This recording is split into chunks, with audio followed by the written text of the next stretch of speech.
বিশ্বকাপ জিতেছে স্পেন, কিন্তু সবচেয়ে বড় ব্যক্তিগত পুরস্কারগুলো গেল কার হাতে?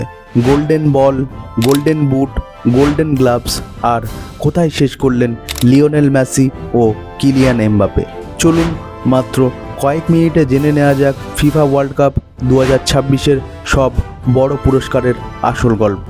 ফিফা ওয়ার্ল্ড কাপ 2026 শেষ হয়েছে এক রোমাঞ্চকর ফাইনালের মাধ্যমে, আর টুর্নামেন্ট শেষ হতেই ঘোষণা করা হয়েছে ব্যক্তিগত সেরা খেলোয়াড়দের নাম। সবচেয়ে মর্যাদাপূর্ণ অ্যাডিডাস গোল্ডেন বল অর্থাৎ টুর্নামেন্টের সেরা খেলোয়াড়ের পুরস্কার জিতেছেন স্পেনের রদ্রি। মাঝমাঠে তার অসাধারণ নেতৃত্ব, দুর্দান্ত পাসিং এবং পুরো টুর্নামেন্টে স্থির পারফরমেন্সের জন্য তিনি হয়েছেন বিশ্বকাপের সেরা ফুটবলার, আর তার নেতৃত্বেই দ্বিতীয়বারের মতো বিশ্বকাপ জিতেছে স্পেন।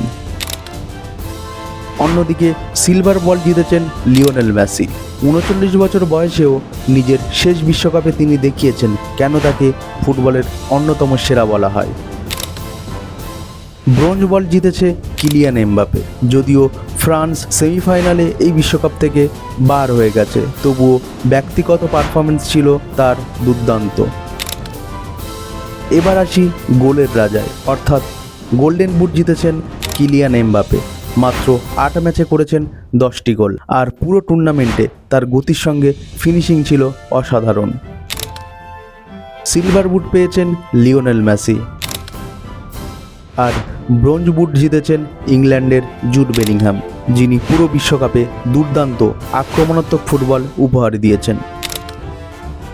গোল্ডেন গ্লাভস জিতেছেন স্পেনের গোলকিপার উনাই সিমন।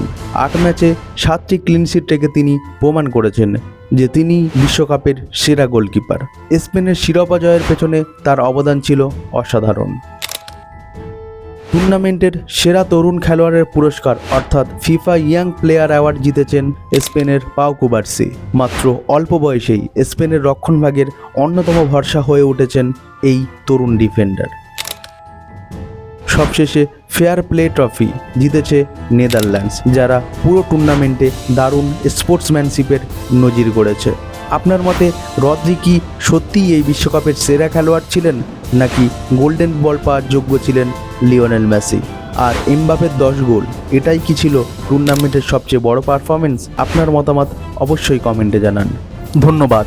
চ্যানেলে যদি নতুন হয়ে থাকেন তাহলে অবশ্যই সাবস্ক্রাইব করুন, আর হ্যাঁ, আপনার স্ক্রিনের সামনে যে ভিডিওটি ভেসে উঠছে সেখানে ক্লিক করুন। আপনার সঙ্গে ওখানেই দেখা হবে।